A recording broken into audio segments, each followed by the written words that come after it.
This is the area of land that we're going to be talking about today. It's at Crook Bridge, to the west of the A91, to the north of the A905 at Stirling, in the shadow of Stirling Castle. And it was integral to day 2 of the Battle of Bannockburn. Hello, my name's Mark English, and I've started this Spirit of Scotland Facebook page to discuss the events, the people and the places significant to Scottish history. I come here to a place today in the shadow of Stirling Castle at Crook Bridge, just north of the Kersh Road here, to a piece of land which was integral to day 2 of the Battle of Bannockburn in 1314. Now, this piece of land may well have been the site of an English camp, or as it is located at the confluence of the Bannockburn and the Pell Stream burn behind me here, it may have seen some significant fighting as the Scots pressed the English back as the battle developed. So ultimately this is very important to day 2 of the Battle of Bannockburn. So why have I come here to this particular part? Well, I have concerns that we are incrementally losing important parts of our historic battlefield. There is a lot of development going on these days, and this area behind me has been sold to the development of a superstore and car showroom. So we are going to lose this area, which was significant to the battlefield, under concrete and tarmac. And I think that's a travesty at the end of the day. Are we losing any other areas? Yes, up at Brucefield to the south of here, there are 800 houses being built on another area of land which was integral to day 1 of the battlefield. So why is this happening? Well, the ultimate custodians of the battlefield area are Stirling Council, and they actually have a presumption against development of areas that are under an area which is designated in the inventory of historic Scottish battlefields by Historic Environment Scotland. They have a presumption against development, and yet we're seeing this incremental encroachment into areas where the battle took place. So what do we stand to lose? Well, the heritage and the history of our nation are linked to events like this. Bannockburn, the Battle of Bannockburn, was a day when Scotland routed an invading English army and redefined themselves as a country. And going forward, whilst the battle itself was not the ultimate be-all and end-all of gaining their independence back from the English, what it did, it was a significant starting point from which they realised that there was no going back. And a number of years down the line, eventually England conceded independence back to Scotland, and we were able to run our country and our affairs as we wished once again, free of the tyranny and the subjugation of invading English kings. So it's important that we remember that, because it's these events that define us as the proud nation that we are today. And it's important that we conserve these areas for our children and our grandchildren, so that they can learn of the history, so that they can commemorate and reflect on events of the past. And that can help define the decisions you make as you go forward in your future. So how has this came about that this land has been sold? Well, as I mentioned, this whole area has been designated under Historic Environment Scotland's inventory of historic battlefields. And they're supposed to look after that, advise councils where it might impact upon the significance of the battlefield. So I wrote to Historic Environment Scotland, and I wrote to Stirling Council asking them why this had gone through. Historic Environment Scotland disappointingly stated that they had spoken to Stirling Council at the planning and principle stage and said that because it was in the local plan they had no objection. However, given the fact they have no objection didn't mean to say they agreed with the development. That was not very helpful, I don't think, in any manner of means. Stirling Council have their own document, as I've said, with a presumption against development. They've chose to ignore it, believing that another superstore is required in the town. That's up for debate for others, but given the fact it's impacting on the battlefield, I do not think it should be going ahead. We should be preserving these areas for future generations. So how significant is this area to the battle? Well, we are standing at the confluence of the Pell Stream burn, which is behind me here, and the Bannockburn in front of me over towards the east here. That's a confluence of the two burns. And one of two things happened here. Either the English camp was here, or as the Scots pressed on the English, it's known that they were trapped in an area where they had little room to manoeuvre. And many people believe that this was the area they perhaps got trapped in.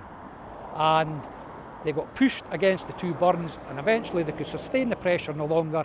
They broke, and the battle turned into a rout where the Scots chased them from the field. So this is extremely significant, and we should be conserving these areas, as I said, for future generations. You might ask, was there any mitigation put in place before this development takes place? Well, there was. The developers have been asked to carry out an archaeological study of the land before they develop on it. However, I have an issue in regards, not in terms of how the study will be carried out, because it will be carried out extremely professionally, but with the scope of the study. Only 5% of the area being developed upon will be studied with local archaeologists, and of that 5%, only 2% will be hand dug. So the likelihood of finding anything of significance is minimal, given that the battle was 711 years ago. And if nothing is found in that limited archaeological study, well, that development is going to go ahead unfettered. So I would like to see certainly the scope of that archaeological study widened, given the significance of this area, to see if we can find anything that directly relates back to the battle. So that's a concern for me. So you can see the problem here.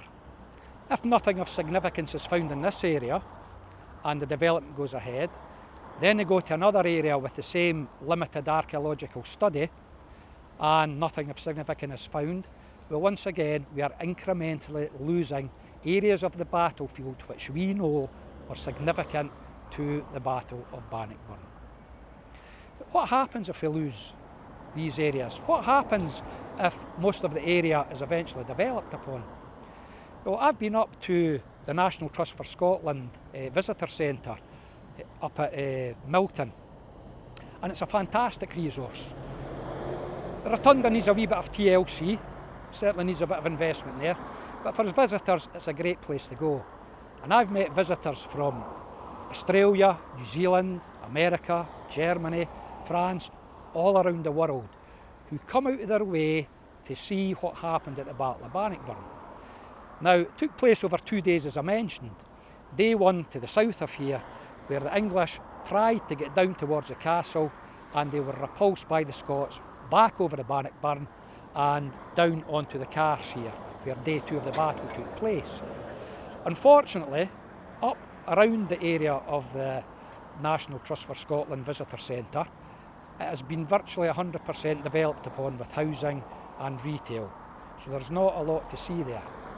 But the Carse land, where day two of the battle, the significant day of the battle where victory was attained, there are still some fairly wide areas that are underdeveloped, and we need to protect them, because the visitors, when they come here, they want to be able to see where things took place. How would we feel if future generations were to say to the visitors, well, we think perhaps part of the battle took place under that superstore, or next to this burger joint, or under that car park? It's not giving a very good example of the concern and the care that we have as a nation for our heritage and history. I don't think. I hope you agree. So it's important for visitors coming to Scotland who want to see that. It helps the tourism and the economy if they've got something that they can go back and encourage others to come to. And it's important for the education of our kids as we go forward. As I say, if they can reflect on and commemorate events of the past, that will help redefine their thoughts as we go forward. So there's a whole host of reasons why we should be conserving these areas. So I would ask that you get in touch with your local councillors, particularly if you're in the Stirling area, and ask why this has been allowed to happen at Kersh Road and Crook Bridge. They are going to be developing a new local development plan which will come out in round about 2028. They are looking at that just now, and they will be bringing out a draft development plan. We must ensure that there are no further areas listed in the Inventory of Historic Scottish Battlefields, BTL4 it is, and you'll get that on Historic Environment Scotland's website. We must make sure that there are no further areas are getting earmarked for development. And ultimately going forward, we would like to see some commemorative cairn, visitor centre or plaque where visitors can come down to and learn about the history of the Battle of Bannockburn. So if you share my concerns about your heritage, culture and history and the loss of parts of the Battle of Bannockburn field, drop me a post on the Facebook page, let me know what your thoughts are, and perhaps we can have a discussion about how to take this forward in a constructive manner so that we do protect for future generations the rest of the Battle of Bannockburn battlefield. If you want to look at details of the current development that's taking place here, you'll find it on Stirling Council's website. It comes under Planning Application 2300465 FUL. And if you have a look for that, you'll see exactly. I'll put some of it up on this video as well.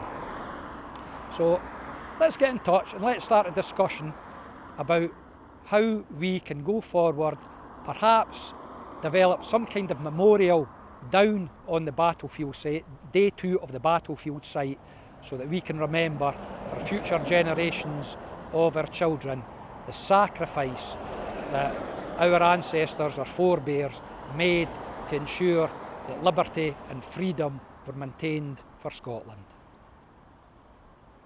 Thank you.